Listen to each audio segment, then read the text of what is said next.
جو احترام ہوتا ہے اس کو تباہ نہیں کیا گیا. عورتوں کے اوپر ہی میں کبھی اپنی زندگی میں نے نہیں دیکھا کہ ہمارے ملک میں عورتوں سے یہ برتاؤ کیا جو کیا جا رہا ہے آج, صرف اس لیے کہ وہ یہی نہیں تحریک انصاف کی کوئی ممبرز ہوں یا کوئی آفس بیرر ہو, جو ٹویٹ بھی کرتی ہیں, جو حمایتی بھی ہیں, جو ووٹر بھی ہیں, ان کا بھی پتہ چلتا ہے, ان کو پکڑ لیتے ہیں. تو ایک اسلم اقبال نے ایک لیٹر لکھا ہے.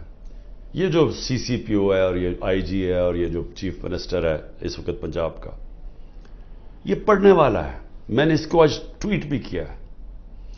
اس نے بتایا کہ اس کے سارے گھر کے اوپر کیسا ظلم ہو رہا ہے. اس کی 80 سالہ والدہ کی بھی پرواہ نہیں کی گئی. وہ آکسیجن کے اوپر ہے, ادھر گھس گئے, اس سے بدتمیزی کی, کیونکہ اسلم اقبال چھپے ہوئے ہیں. ان کے بھائیوں سے کیا کیا, کاروبار سے کیا کیا, کاروبار بند کر دیے, بھائیوں کے گھروں میں چلے گئے. ایک بھائی کا جو باہر سے کوئی اس کا بیٹا آیا ہوا تھا, اس کو جا کے الیکٹرک شاک لگایا, اس کا بازو نہیں کام کر رہا, وہ دبئی میں علاج کروا رہا ہے. یعنی سارے خاندان کو, ان کی بزنس کو جس طرح انہوں نے صرف اس لیے کہ میاں اسلم کسی طرح نکل کے اور کہہ دے کہ میں 9 مئی کے خلاف ہوں اور میں فوج کے ساتھ ہوں اور میں پی ٹی آئی چھوڑا ہوں, اس کے لیے یہ سارا کچھ کیا جا رہا ہے. حماد اظہر کے میاں اظہر ایک پاکستان کی سیاست, پنجاب کی سیاست میں ایک وہ عزت دار نام ہے جس کی سب اس کے مخالف بھی تعریف کرتے ہیں.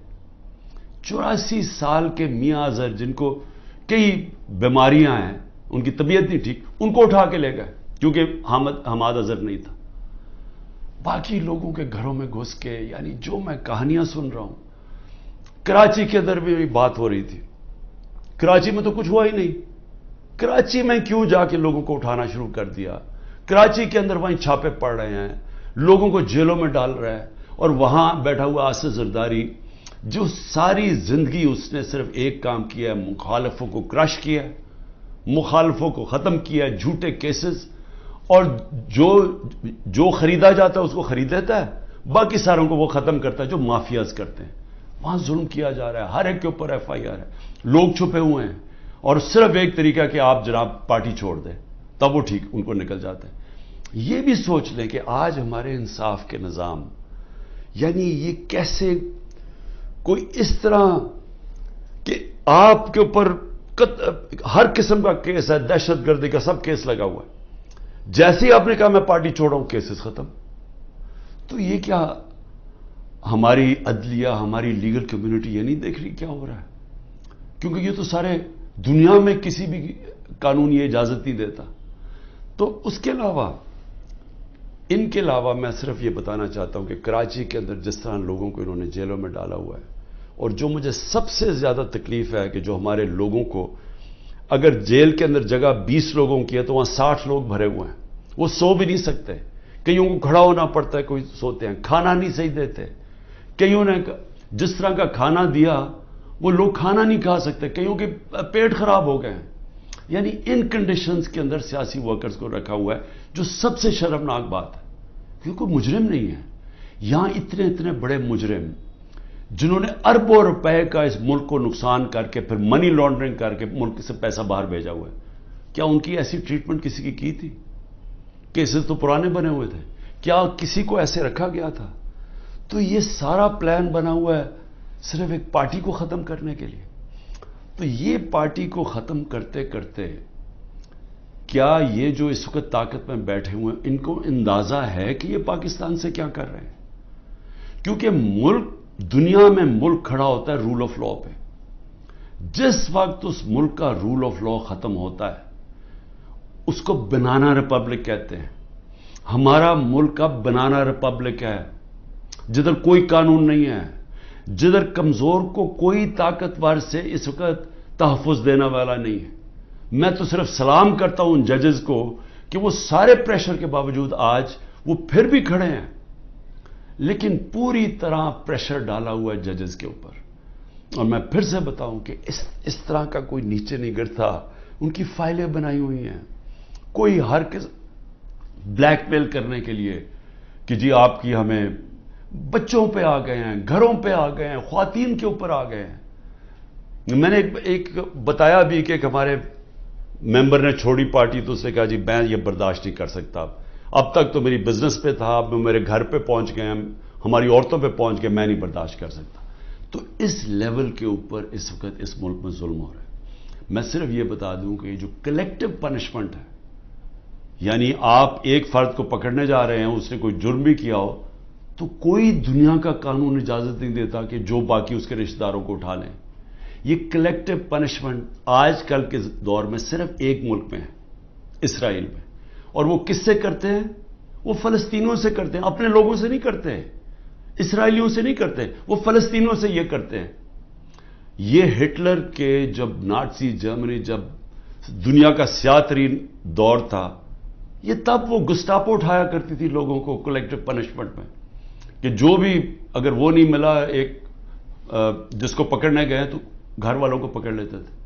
یہ سٹالن کا جو بڑی سخت ڈکٹیٹرشپ تھی سوویت یونین کی، یہ سٹالن کی ڈکٹیٹرشپ کے اندر اس طرح کی چیزیں ہوتی تھیں۔ یہ صرف چائنا میں ایک دور میں ہوا تھا، ان کے کلچرل ریولوشن کے اندر۔ یہ ہوتا ہی نہیں ہے ایسے۔ یہ کوئی دنیا کا انصاف کا نظام کلیکٹو پنشمنٹ کی اجازت نہیں دیتا، جو آج پاکستان سے ہو رہی ہے۔ لیکن یہ اب ہو کیا رہا ہے؟ ایک پارٹی کو ختم کرتے ہوئے کہ جی عمران خان کے اوپر کانٹا ڈال دیا، تحریک انصاف کو جیتنے نہیں دینا الیکشن تب ہوں گے جب تحریک انصاف ختم ہو جائے گی، جو کرنے کی کوشش ہو رہی ہے۔ تو میں سوال پوچھتا ہوں کہ اس کے بعد کیا ہوگا؟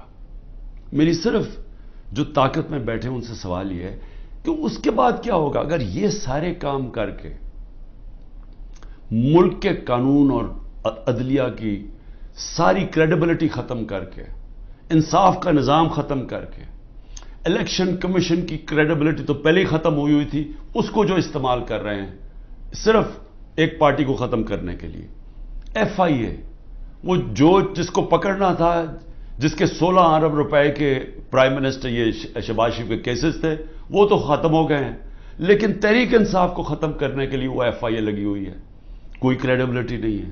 نیب کو صرف ایک مقصد سے لگایا ہوا ہے، کچھ ڈھونڈو اس کے اوپر، عمران خان کے اوپر، لوگوں کے اوپر، تاکہ کسی طرح ان کو ختم کیا جائے اور باقیوں کو کہو کہ پارٹی چھوڑ دیں۔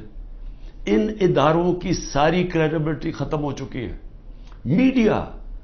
میڈیا نے بھی، اور جس طرح عدلیہ نے، یہ ایک پروسیس تھا، ایک جدوجہد کر کے ایک وکلا موومنٹ شروع ہوئی تھی 2007 میں، جس کی جدوجہد میں عدلیہ آزاد ہوئی تھی، اور لوگوں کو اعتماد تھا کہ اگر حکومت ہمارے پہ ظلم کرے گی تو عدلیہ کھڑی ہے راستے میں۔ وہ ختم ہوا ہے، اس کو سارا دن بدن اس کو ختم کرتے جا رہے ہیں کہ لوگوں کا اعتماد ہی اٹھ رہا ہے۔ ہماری پارٹی کا تو اعتماد ہی اٹھ گیا ہے کہ لوگوں کو نکلتے ہیں، جج آرڈر بھی کرتا ہے، کوئی سنتا ہی نہیں ہے جج کی۔ مجھے یہ بتائیں کہ میں نے آئین کو سامنے رکھتے ہوئے میں نے تب یہ فیصلہ کیا کہ ہم یہ پنجاب کی گورنمنٹ نہیں چلا سکتے، یہ گرانے کی کوشش کر رہے تھے، تو ہمارے پاس تو ایک کی میجورٹی سے گورنمنٹ ہماری بچی ہوئی تھی، ہم تو کام کر ہی نہیں سکتے تھے، سارا وقت کوشش ہو رہی تھی گورنمنٹ گرانے کے لیے، پیسہ چل رہا تھا، اوپر سے نامعلوم افراد پورا زور لگا رہے تھے گورنمنٹ گرانے کے لیے۔ تو ہم نے آئین کو سامنے رکھتے ہوئے الیکشن ڈیزالو کی اپنی گورنمنٹ، وہی ہم نے پختونخوا میں کی، وہاں پیسے نہیں دے رہے تھے، جو قبائلی علاقہ جو جوائن کیا تھا ان کے لیے فنڈز ہم نے زیادہ دیے ہوئے تھے، وہی بند کر دیے انہوں نے، ہیلتھ کارڈ کا پیسہ نہیں آ رہا تھا۔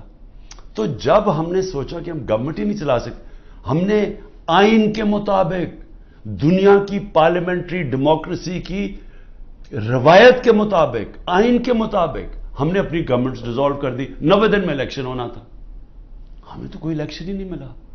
یعنی اوپنلی آئین کی انہوں نے خلاف ورزی کی ہے، اور میں اپنے سپریم کورٹ سے اب انتظار کر رہا ہوں کہ یہ تو آپ کی اب کریڈیبلٹی ایٹ سٹیک ہے، سارے سپریم کورٹ کی کریڈیبلٹی سٹیک پہ ہے کہ اگر آپ آئین میں 90 دن میں الیکشن ہی نہیں آپ کروا سکے تو مجھے بتائیں کیا چیز روک رہی ہے کہ انہوں نے اگر اکتوبر میں سوچا کہ جی ابھی تحریک انصاف ابھی بھی جیت سکتی ہے تو اکتوبر بھی نہ الیکشن کروائیں۔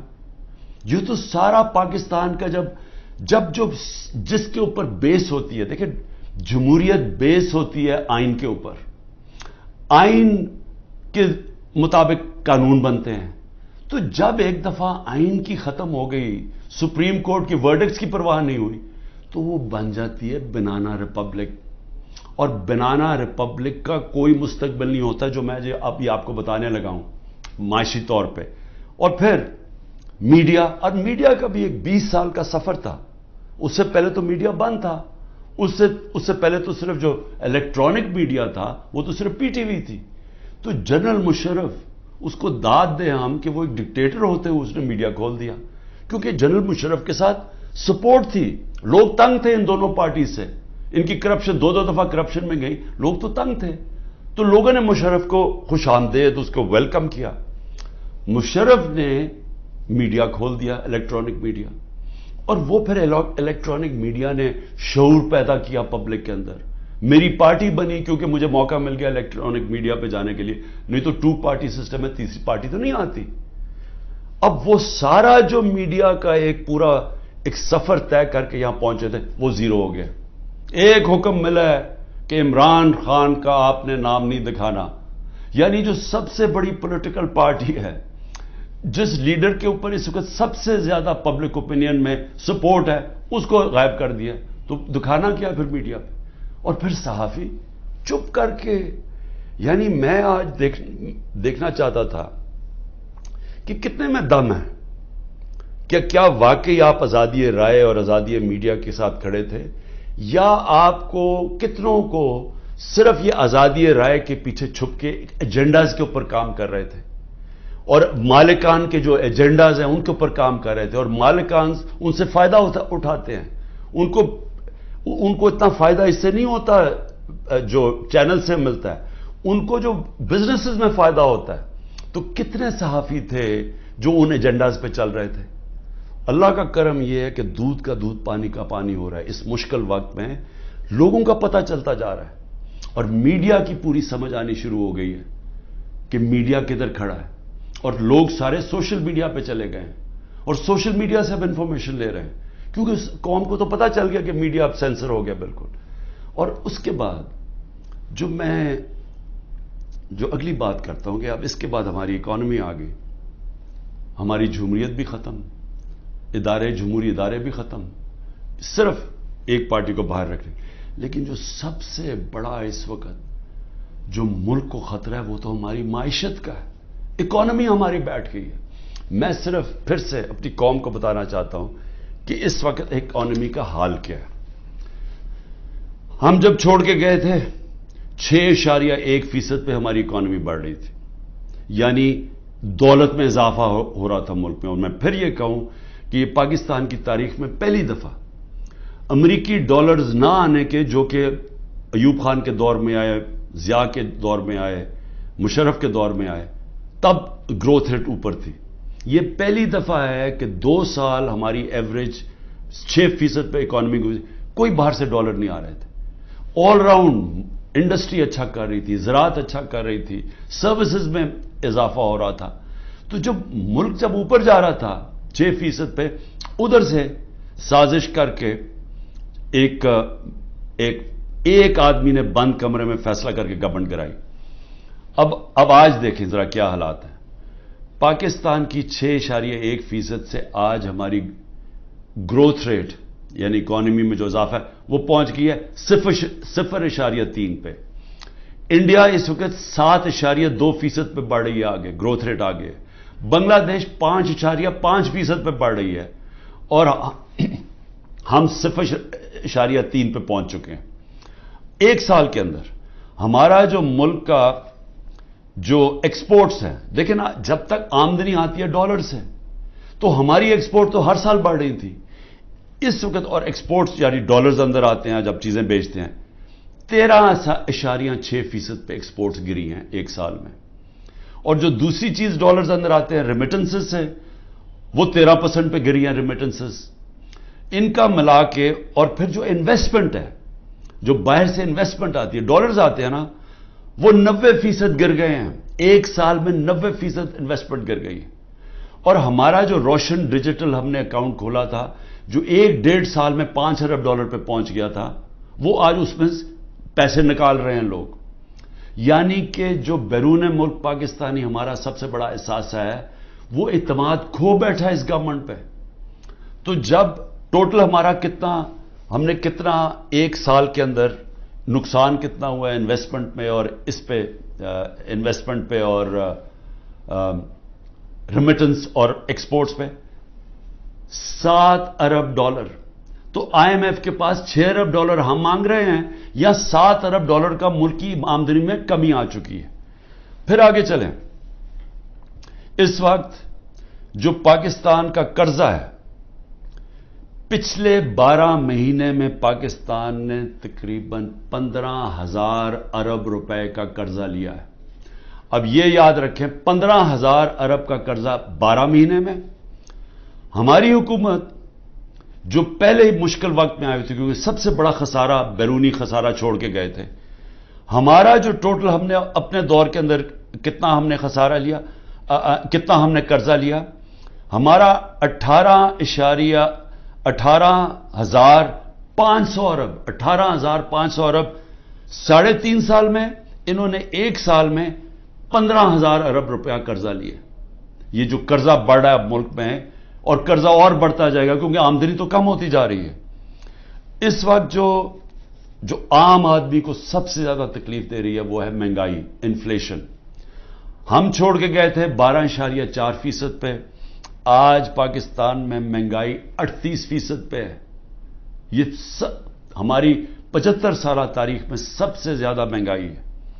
پھر اس سے زیادہ خوفناک ہے جو کھانے پینے کی چیزیں ہیں جو فوڈ انفلیشن ہے وہ 48% پہ ہے. یعنی جو عام آدمی کو سب سے زیادہ تکلیف دے رہی ہے کھانے پینے کی چیزیں وہ 48% پہ ہماری انفلیشن ہے. سری لنکا جس کا ہمارے سے زیادہ برا حال ہے وہ اپنی مہنگائی کم کر کے 25% پہ لے آیا ہے. یاد رکھیں سری لنکا میں لوگ سڑکوں کے اوپر آ گئے تھے مہنگائی کی وجہ سے. آج وہ 25% پہ آ گئی ہے جبکہ پاکستان کی مہنگائی 38% پہ پہنچ گئی ہے. اور پھر جو انٹرنیشنل جو قیمتیں جس کی وجہ سے ہمارے دور پہ مہنگائی لوگ کر رہے تھے 30% کموڈٹی کی قیمت انٹرنیشنلی گری ہیں. یعنی تیل جو انرجی پرائسز تھے جو پام آئل تھا یعنی جو ہم گھی منگواتے تھے وہ آج آدھی قیمت پہ ہے. لیکن اوور آل 30% دنیا میں یہ جو چیزیں مہنگائی بڑھا رہی تھی وہ کم ہو گئی ہیں اور پاکستان میں اب یہ بڑھتی جا رہی ہیں. اور پھر 2-3 اور چیزیں یہ ذرا آپ دیکھ لیں کہ ہمارے پاس کوئی اب روڈ میپ نہیں ہے کہ ہم نے 30 ارب ڈالر جون 2024 تک واپس کرنا ہے. ہمارے پاس کوئی روڈ میپ نہیں ہے کہ ہم نے تقریباً 1 سال میں 30 ارب ڈالر واپس کرنا ہے کیونکہ ڈالر کی جو انکم ہے وہ تو کم ہوتی جا رہی ہے. اور پھر سارے ہمارے اس وقت کم ہو گئے جو ہم نے ہمارا ریکارڈ ٹیکسز ہم نے اکٹھے کیے تھے وہ ریکارڈ ٹیکسز بھی نیچے چلے گئے ہیں اور ہماری جتنی بھی ٹارگٹس ہیں اس گورنمنٹ نے مس کر دی ہیں. جو اس وقت سود ہے وہ 21% ہے. تو انڈسٹری کیسے چلے گی؟ 21% سود پاکستان کی تاریخ میں سب سے زیادہ ہے. تو انڈسٹری کیسے چلے گی؟ اور پھر جو اس وقت سیل ہو رہی ہے ڈیزل کی بجلی کی سیمنٹ کی وہ 20 سے 30% گر چکی ہے. اس کا مطلب بڑے طور پہ بے روزگاری آ رہی ہے بے روزگاری آ چکی ہے. میں صرف اس کی آخر میں ڈاکٹر پاشا جو پاکستان میں سب سے بڑے اکانومسٹ مانے جاتے ہیں بڑے نام ہیں ان کا وہ کہہ رہے ہیں کہ 1 سال میں 10 کروڑ لوگ غربت کی لکیر سے نیچے گئے ہیں. اور وہ کہتے ہیں کہ 75 سالہ پاکستان کی تاریخ میں یہ سب سے برے حالات ہیں. تو میں اب پوچھتا ہوں کہ یہ لوگ جو کوشش ساری کی جا رہی ہے تحریک انصاف کو ہٹانے کی وہ انہی لوگوں کو تو واپس لانے کی کوشش کی جا رہی ہے. یہ لوگ جو 1 سال کے اندر ملک کی معیشت تباہ کر دی ہے میں یہ سمجھنے کی کوشش کر رہا ہوں کہ یہ پھر واپس آ کے کیونکہ اگر تحریک انصاف کو ختم کریں گے تو یہی لوگ ہوں گے نا اور ان تھوڑے سے اور لوگوں کو ریلو کٹوں کو اکٹھا کر کے آپ کوئی اور پارٹی میں دھکیل کے ہمارے لوگ توڑ کے کر دیں گے. تو چلیں یہی سوچ لیں کہ تحریک انصاف ختم ہو گئی تو پھر یہی لوگ واپس آئیں گے. میرا سوال یہ ہے کہ یہ لوگ آ کے پھر کیا کریں گے؟ کہ اگر انہوں نے ایک سال میں ہماری معیشت کا بیڑا غرق کر کے رکھ دیا ہے، خود تو ان کو فرق ہی نہیں پڑا. یاد رکھیں ان کے پیسے ملک سے باہر پڑے ہیں، ان کے ڈالروں میں پیسے باہر پڑے ہوئے ہیں. یہ جو ملک نیچے جا رہا ہے، یہ جو مہنگائی ہو رہی ہے، یہ جو روپیہ گر رہا ہے، اس کی وجہ سے جو مہنگائی اور غربت آ رہی ہے، ان کو کوئی فرق نہیں پڑ رہا. میں یہ آج کہتا ہوں کہ جتنے بھی لوگ آج یہاں اوپر ہمارے ملک کے فیصلے کر رہے ہیں، ان کو کوئی فکر نہیں ہے پاکستان کی، کیونکہ ان کے پیسے ملک سے باہر پڑے ہیں. اگر ان کے ملک سے باہر پیسے پڑے ہیں، ان کو کوئی فرق نہیں پڑ رہا. ان کو جب وقت آئے گا، مشکل وقت آیا، میں آج آپ کو لکھ کے دے رہا ہوں، ان سب نے ملک سے باہر بھاگ جانا ہے. کم از کم جو اسٹیبلشمنٹ ہے ایک کام تو کرے نا. ان سب جو یہاں آج فیصلے کر رہے ہیں، ایک کام کرے کہ ان سب کو ای سی ایل پہ ڈالے، اور ای سی ایل پہ تب تک ڈالے جب تک الیکشن نہیں ہو سکتا. کیونکہ اگر انہوں نے، ان کا سٹیک ہی پاکستان میں نہیں ہے، تو ان کو تو کوئی فرق نہیں پڑنے لگا. ملک بیٹھ رہا ہے، ان کو تو، ان کے جب ڈالرز میں پیسے پڑے ہیں، روپیہ گر رہے ہیں، ان کی تو دولت کو کوئی فرق نہیں پڑ رہا. لیکن پاکستانی تباہی کی طرف جا رہے ہیں. اور میں آج آپ کو اپنا آخر میں یہ بھی بتا دوں کہ ملک ٹھیک ہوگا کیسے، اس دلدل میں سے نکلے گا کیسے. صرف ایک طرح نکلے گا کہ ہم اپنے اوورسیز پاکستانی، 10 کروڑ باہر پاکستانی بیٹھا. میں پھر سے آپ کو بتا دوں کہ صرف امریکہ کے اندر جو 16,000 پاکستانی امریکن ڈاکٹرز ہیں، ان کی جو سالانہ ان کی جو ویلتھ ہے وہ 200 ارب ڈالر ہے. صرف 16,000 کی. جو ٹاپ اس وقت 10 پاکستان کے بزنس مین ہیں امریکہ میں، ان کی ورتھ 25 ارب ڈالر ہے. اگر ہم نے کسی وقت بھی باہر سے اپنا جو اوورسیز پاکستان نے سرمایہ کاری کرنی شروع کر دی، وہی بچائے گا پاکستان کو. جب چائنا نے اور انڈیا نے جب اپنی اکانومی کھولی تو سب سے پہلے سرمایہ کاری اوورسیز چائنیز اور اوورسیز انڈینز نے کی. ہماری بھی جو سرمایہ کاری اور فیوچر ہے وہ شارٹ ٹرم میں اپنے اوورسیز پاکستانیز کے ہاتھ میں. وہ اوورسیز پاکستانی نہیں آئیں گے. یہ جو حرکتیں کی جا رہی ہیں وہ لوگ چھوڑ کے جا رہے ہیں. یہاں سے لوگ پیسہ باہر لے کے جا رہے ہیں. اس وقت جو ہمارے پروفیشنلز ہیں وہ چھوڑ کے جا رہے ہیں. قیمتی پروفیشنل جن کے اوپر سرمایہ کاری کر کے، ان کو ٹریننگ دے کے، جن کے پاس ہنر ہے، ان کے لیے تو دروازے کھلے ہیں دنیا کے. وہ تو کہیں بھی جا سکتے ہیں دنیا میں. وہ جب وہ چھوڑ کے جا رہے ہیں، جب ہمارا سرمایہ ملک سے باہر جا رہا ہے، ڈالرز ملک سے باہر جا رہے ہیں، تو یہ ساری حرکتیں اور ہو اس وجہ سے ہے کہ اوپر تو پہلے چور مسلط کر دیے.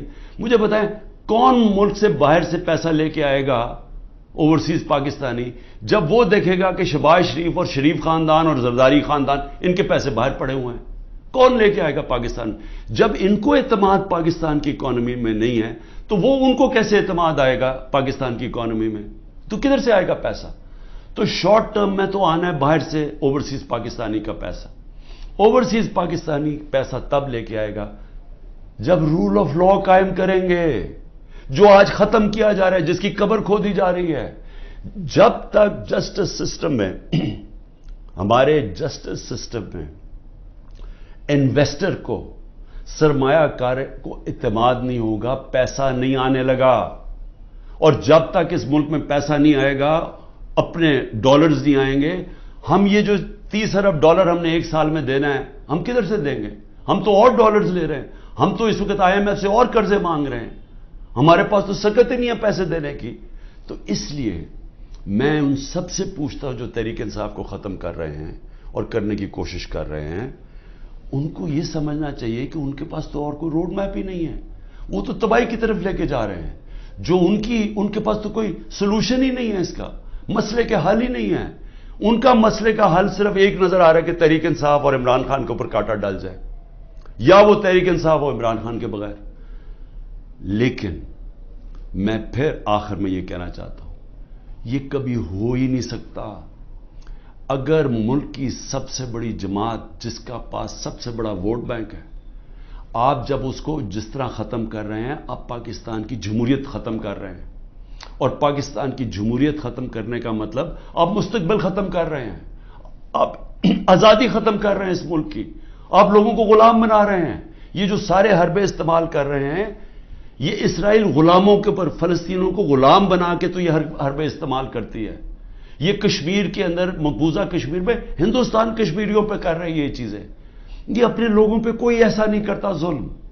اور سب سے بڑی پارٹی کو جب آپ ختم کر رہے ہیں تو پھر سے میں آپ کو کہوں کہ جو آپ کو حربے استعمال کر رہے ہیں اور کرنے پڑیں گے، آگے اور کرنے پڑیں گے، کیونکہ سب سے بڑا ووٹ بینک ہے، وہ کدھر سے ختم ہوگا؟ تو اس کا مطلب مکمل طور پہ یہ ظلم کا نظام چلتا رہے گا، اور آخر میں جب بھی آپ سمجھیں گے کہ اب پارٹی ختم ہوگی تب الیکشن کروائیں گے، وہ جمہوریت ختم ہو جائے گی۔ مجیب الرحمان کو جب انہوں نے اس کے خلاف کریک ڈاؤن کیا، ہم نے پاکستانیوں نے کریک ڈاؤن کیا، جس کو پرائم منسٹر بننا چاہیے تھا، اس کی پارٹی کو بین کر دیا، کلعدم کر دیا، تو اس کے بعد جو الیکشن کروایا اس کی کیا حیثیت تھی؟ کیا وہ اس پاکستان کے لوگوں نے مانا تھا وہ جو الیکشن کے بعد لوگ سامنے آئے تھے؟ کسی نے، کوئی بھی ان میں سے بچا تھا جیسی واپس جب ان کے پاس ان کو وہ آزاد ہو گئے ہمارے سے؟ تو یہ بھی جو لوگ آپ الیکشن کروائیں گے، یہ ریلو کٹوں کی، اور یہ جو سارے چوروں کو، اور یہ جو سب اکٹھے ہوئے ہیں منی لانڈررز، یہ جو ملک میں سزائے یافتہ بیل کے اوپر لوگ، تو جب کیا آپ کا خیال ہے کہ اس سے قوم مان جائے گی؟ ان کی کیا قوم ان کی حکومت مان جائے گی؟ وہ آج ہی نہیں مان رہی۔ وہ اتنے ڈرے ہوئے ہیں کہ سب کچھ ہو کے بھی وہ تو الیکشن سے بھاگ رہے ہیں۔ 10,000 ورکر بھی اندر ہیں، پھر بھی ڈرے ہوئے ہیں الیکشن کروانے میں، پھر بھی کہہ رہے ہیں کہ اگلی مارچ تک الیکشن ہوگا۔ تو میں آج جو بھی اس ملک میں طاقت میں بیٹھے ہوئے ہیں، میرا آپ کو سمپل یہ پیغام ہے کہ جس راستے پہ آپ یہ لے کے جا رہے ہیں، اس میں پاکستان کی تباہی ہے، اندھیرا ہے، ہمارے بچوں کا مستقبل تباہ ہو رہا ہے، اور اتنی مایوسی پھیلی ہوئی ہے پاکستان میں، امید ختم ہوتی جا رہی ہے کہ لوگ چھوڑ کے جا رہے ہیں۔ ابھی بھی وقت ہے، کورس کریکشن کریں، راستہ بدلیں، اور راستہ صرف فری اینڈ فیئر الیکشن ہے۔ پاکستان زندہ باد۔